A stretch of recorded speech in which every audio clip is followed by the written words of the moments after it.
Ay, Pokémon.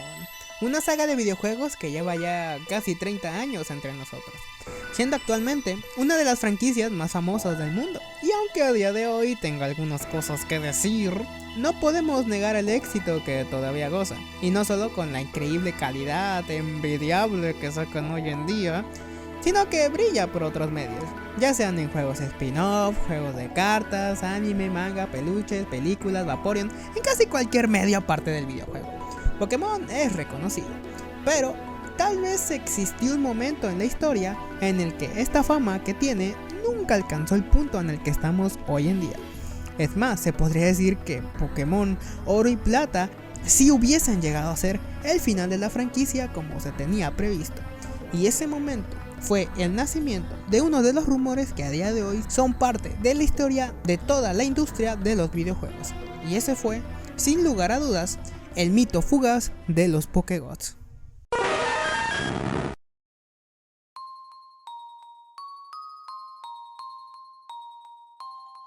En una era donde la información no estaba a la disponibilidad de todos como hoy en día, y que aquellos que la poseían no tenían la conciencia de verificar la información que existía en la red, el término Pokégot en ese momento se refería a esas criaturas dentro del juego que permanecen escondidas, más raros que cualquier legendario presentado en esa generación, y algunos incluso tan poderosos que aquel que los tuviese barrería el piso con cualquier Pokémon de clase común y legendario por igual.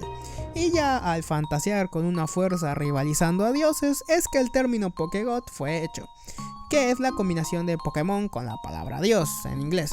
Sin embargo, no es del todo claro quién empezó toda esta ola de rumores o cuál fue exactamente el primer Pokégot conceptualizado como tal.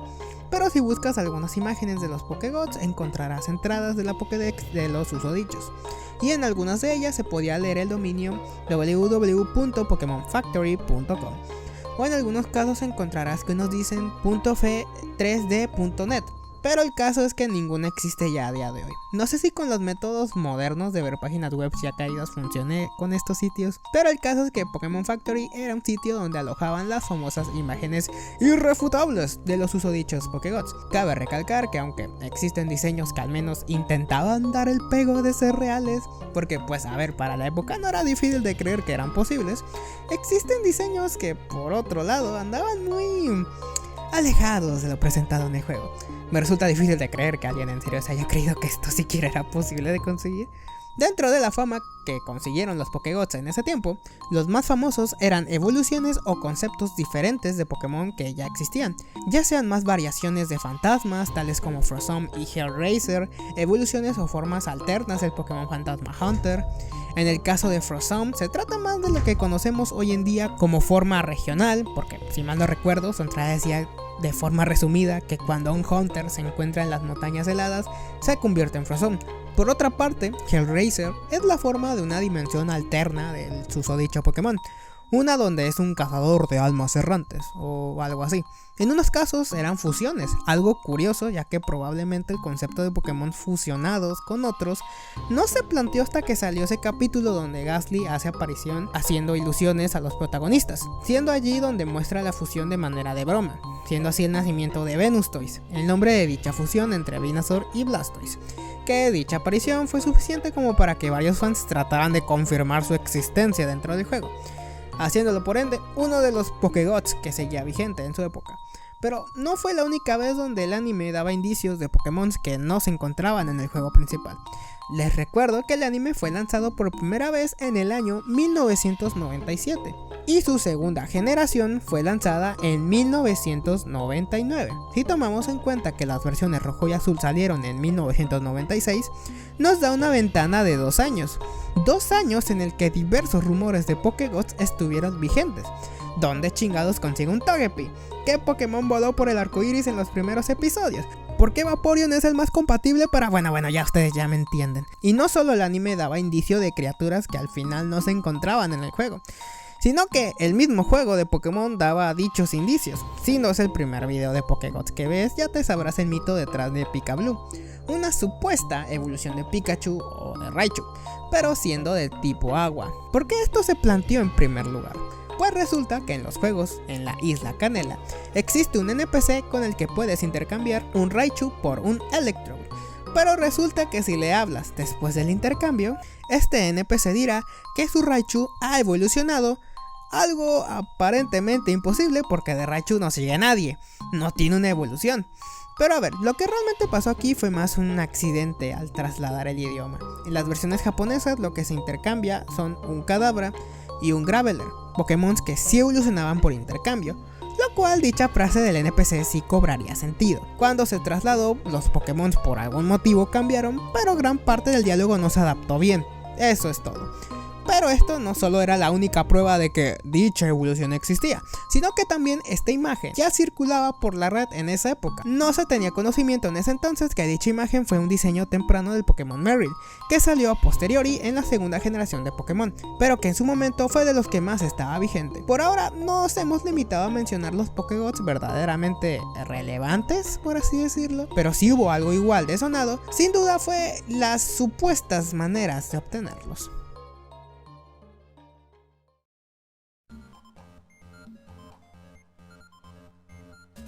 Pokémon con un poder incomparable, según algunos era sinónimo de requisitos exorbitados. Iban desde vencer la liga un X número de veces, con decirte que 100 eran muy pocas y como mínimo de 500 para arriba era lo normal, como hablar con ciertos NPC para que te hable de los Pokégots, completar toda la Pokédex y que en vez del diploma te premiaran con X cosas o te daban directamente un Pokégot, usar objetos específicos un número exorbitado de veces, ir a lugares que no existían, pero creo que de los más icónicos es sin duda la Piedra Niebla, que en su mayoría era usada para evolucionar a Pokémon en su etapa más allá de lo que ya estaban. Algo como las mega evoluciones pero más edgy. Uno de los Pokégots más famosos que supuestamente utilizaban la Piedra Niebla fue Nidogot, que tenía un diseño bastante chido, no hay cómo negarlo la verdad. Y la obtención de dicha piedra era que el profesor Oak te la diese después de completar ciertas cosas, que dichas cosas podían variar o ser muy similares unas a otras. Cabe recalcar que fue un objeto que jamás existió y nació solamente con el propósito de justificar evoluciones que jamás existieron. Y por más que la gente trató de conseguir a estos codiciados Pokégots, casi ninguno funcionaba realmente, dejando claro que la gran mayoría de rumores alrededor de los Pokégots fuese una mentira. Y sí, dije casi todo, porque aquel que sí inició todo el auge realmente existió. Y con ustedes les presento el responsable del éxito que es Pokémon hoy en día, el Pokémon Mew. El desarrollo de Mew no fue supervisado por Ken Sugimori, que es el artista principal de Pokémon, sino por el programador de Game Freak, Shigeki Morimoto. Morimoto lo programó en el juego sin decírselo a nadie, con el objetivo de realizar una broma al personal de la empresa justo antes de que se lanzara el juego en Japón, con la intención de que fuera un Pokémon que solo pudiese ser conocido y obtenido por los trabajadores de Game Freak. El Pokémon fue agregado en el último momento de desarrollo de Pokémon Rojo y Azul, cuando el sistema de depuración ya se había eliminado, cosa que dejaba bastante espacio libre en el cartucho para añadir al Pokémon en cuestión. A pesar de que le habían dicho que no hiciera ningún cambio más a la entrega, pues bueno, ya saben, este güey lo hizo. Aunque los desarrolladores no pretendían que se pudiera obtener, pero que debido al famoso glitch donde se puede obtener a Mew, pues hizo que algunos hicieran con él de manera ilegal. Lo curioso es que dentro del juego la existencia de Mew era mencionada, en específico en la mansión Pokémon, junto a su clon Mewtwo. Y bueno, con la existencia de Mewtwo aún daba dudas de qué pasó con el original, o sea Mew. Y es que aparecía en el intro del anime, aparecía en el manga, se mencionaba en el juego, pero no se encontraba por ningún lado. En Japón sí se distribuyó de manera legal dicho Pokémon con un evento que hacía Nintendo, pero en el resto del mundo seguía siendo un misterio, hasta la aparición de dicho glitch. Mew fue como un gran efecto en cadena, ya que a partir de la confirmación de que, en efecto, era un Pokémon que existía y que su forma de obtener era inusual a cualquier otra, o al menos en esta parte del mundo así lo era, ¿por qué los demás Pokégots no podrían? Así empezando múltiples historias de Pokégot, una cada vez más rara que la anterior, todo a partir del único Pokégot que sí existió, Mew. Así que el término Pokégot al final de cuentas solo era un sinónimo de rareza más que nada, porque Mew en realidad no era la gran cosa además de raro.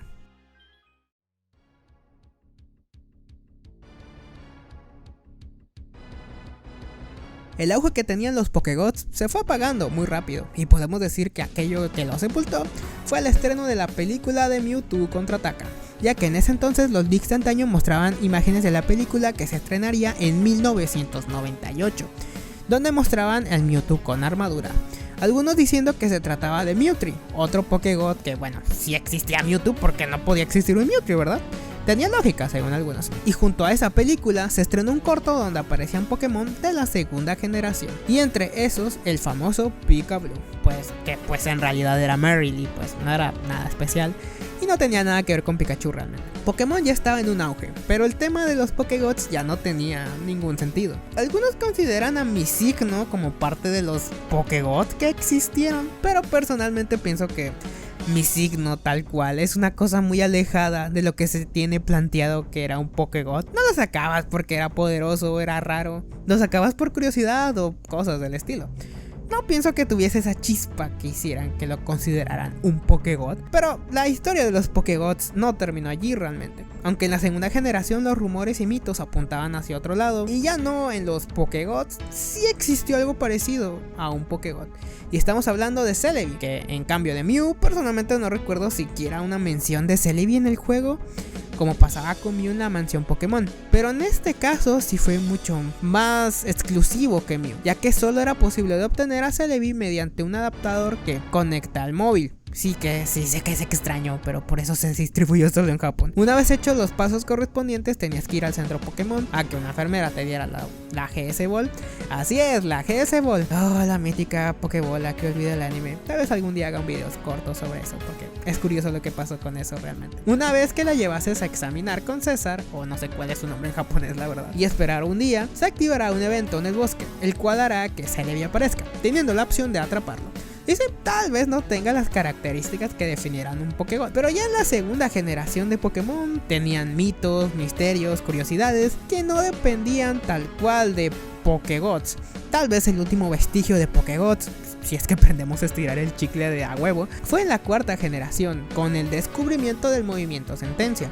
Un movimiento con un poder más que decente. Se podía descubrir por casualidad si es que se usa el movimiento metrónomo, un ataque que te permite utilizar un ataque al azar que está programado en el juego sin importar cuál sea, incluso si es único de una especie o de un Pokémon, eso no importa.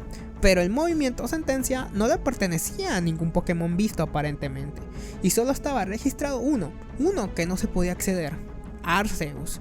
Y sí, sé que Arceus como tal no puede ser considerado Pokégod, aunque bueno, técnicamente sí es un dios dentro del lore de Pokémon, así que de forma literal es un Pokégod. Entonces, ¿Arceus es el Pokégod?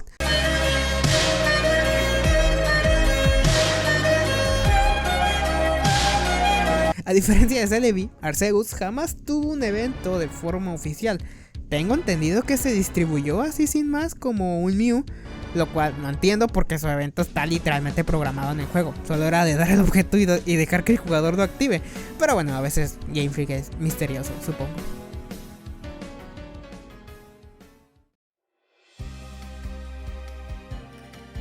Sé que el tema de los Pokégods ya lo habrán retomado algunos en YouTube, y yo quise hacer este video más para rememorar esos rumores misteriosos que alguna vez vi hace ya años en la plataforma. Ver cómo este tipo de cosas influían en los fanáticos de su momento es algo que no se volverá a repetir, o al menos no puede tener el mismo encanto que de antaño por la época, en especial por la que se vive ahora. Unos minutos de investigación pueden desmentirte cualquier rumor de tu juego favorito. Si quieren saber más cosas de los Pokégods como tal y no verlo de una manera tan general como vimos aquí, solo busquen Pokégods y ya les saldrán videos del tema. En fin, aquí les pregunto, ¿cuál fue tu Pokégod favorito? El mío sin duda es Nidogot, está muy allí, yo sí me lo hubiese creído la verdad. Si te gustan las monas chinas, te puedes suscribir. De alguna u otra forma, todo lo que se sube termina relacionado con eso. Espero que tengan un feliz año y nos volveremos a ver en el próximo. ¡Hasta pronto!